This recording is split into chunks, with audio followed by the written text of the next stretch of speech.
বিহপুৰীয়াৰ ভোগদৈগুৰিত উদ্ধাৰ হোৱা নৰকংকালটো চিত্তৰঞ্জনৰ বুলি চিনাক্ত।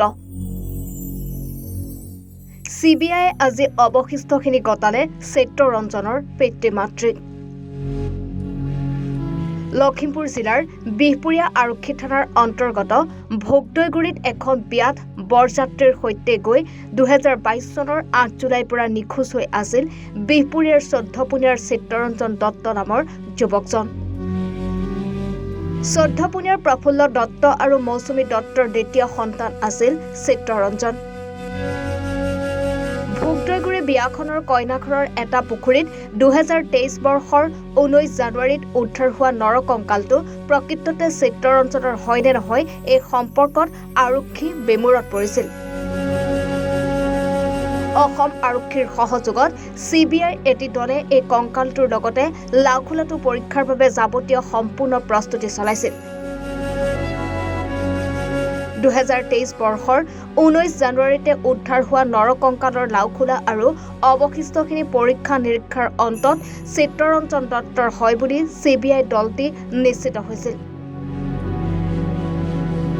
আজি বিহপুৰীয়া আৰক্ষী থানাত CBI এটি দলে চিত্তৰঞ্জনৰ অৱশিষ্টখিনি পৰিয়ালক চমজাই দিয়ে। চিত্তৰঞ্জনৰ অৱশিষ্টখিনি পিতৃ-মাতৃয়ে গ্ৰহণ কৰি অত্যাধিকভাৱে শোকত ভাগি পৰে। বিহপুৰীয়াৰ আৰক্ষী থানাত সেই সময়ত OCৰ দায়িত্বত থকা উৎপল বৰাকে চিত্তৰঞ্জনৰ পিতৃ-মাতৃয়ে স্পষ্টভাৱে জগৰীয়া কৰিছে। পিতৃ-মাতৃৰ অভিযোগ OC উৎপল বৰাৰ অশেষ কিপাতে ঘটনাৰ লগত জড়িত 8জনকৈ অপৰাধীয়ে শাস্তি পোৱাৰ পৰা বিৰত আছে। চিত্তৰঞ্জনৰ পিতৃ-মাতৃয়ে আজিও এয়া এক পৰিকল্পিত হত্যাকাণ্ড বুলি স্পষ্ট মত ব্যক্ত কৰি 8 অপৰাধীক কঠোৰ শাস্তি বিহাৰ দাবী উত্থাপন কৰিছে।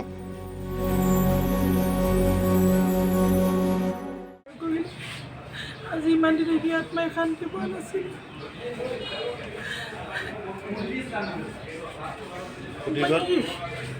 বাকী পৰ্যায়ৰ মই অনুৰোধ কৰিছোঁ SP ছাৰ, OC ছাৰ যে মোক কেছটো আগবঢ়াওক আৰু তেওঁলোকে এই কেছটোত যে জোৰ দিয়ে দোষীকেইটাক চিট চবে দেখুৱাবলৈ পাব। মাক দেউতাক সকলোকৈ তেতিয়া আমি আত্মাই শান্তি পাম। যদি কোনে লোৱাটো অন্যায় কৰিছে তাক শাস্তি দিলে যেতিয়া আমি অকণমান শান্তি পাম অনুৰোধ কৰিছোঁ। তেওঁলোকে DNA ৰিপৰ্টটো আজি এই 2 বছৰে হ'ব এতিয়া সঠিক ৰিজাল্টটো দিছে। সেইটো আমি নথৈ আনন্দ লাগি তেওঁলোকে বহুত চেষ্টাৰ ফলত এই DNA ৰিপৰ্টটো পজিটিভ ৰিজাল্টটো আমাক দিছে। আজি তাৰ অৱশিষ্টখিনিও দিছে।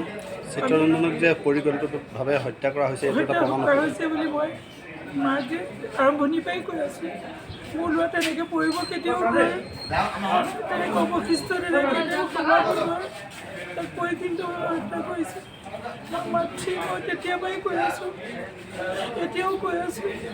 মোৰ ল'ৰাই পঢ়িম বুলি কোৱা ল'ৰাটো আজি তাৰ হাড় ওলাবলগীয়া হ'ল পুখুৰীত। 8জন ল'ৰাৰ লগত গৈ আজি মোৰ ল'ৰা ঘাৰ ওলাইছে পুখুৰীত। মই কিমান দুৰ্ভগীয়া মাতৃ মই। তাৰপিছতো ডাঙৰ ল'ৰাটো হেৰাই গ'ল। এই পৃথিৱীৰ মানুহে তাৰ ল'ৰা গুচি গ'ল। এতিয়া কনফাৰ্ম হৈছে যে আপোনাৰ সন্তানৰ ৰিপৰ্ট বা অসম চৰকাৰৰ যি DNA টেষ্ট কৰা বিভাগ আছে তেখেতসকলে উলিয়াব নোৱাৰিলে। আমি গুৱাহাটীত গৈ আকৌ ব্লাড দিলোঁগৈ। সেই পিছত হায়দৰাবাদত পঠালে, হায়দৰাবাদতে শুদ্ধ উত্তৰ ৰিজাল্ট পোৱা গ'ল। পোৱাৰ পিছত এতিয়া আমাক বস্তুখিনি চমজাই দিছে আজি তাৰিখে।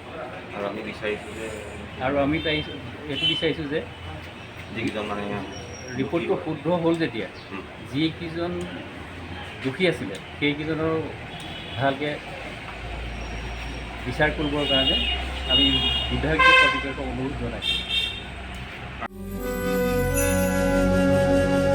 নাৰায়ণপুৰৰ পৰা জয়ন্ত কুমাৰ হাজৰিকাৰ ৰিপৰ্ট, এনিভাৰত 24।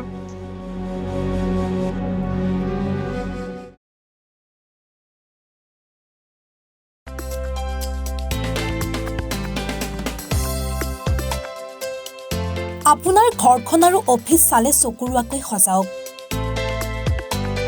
আজি আহক সকলো ধৰণৰ অত্যাধুনিক ফাৰ্নিচাৰৰ বাবে চিটি ফাৰ্নিচাৰ 6 মাইল গুৱাহাটী। আমাৰ ঠিকনা 6 মাইল পাঞ্জাবাৰী ৰোড পুৰবী ডায়েৰীৰ সন্মুখত গুৱাহাটী। আমাৰ যোগাযোগ নম্বৰ 9435013969।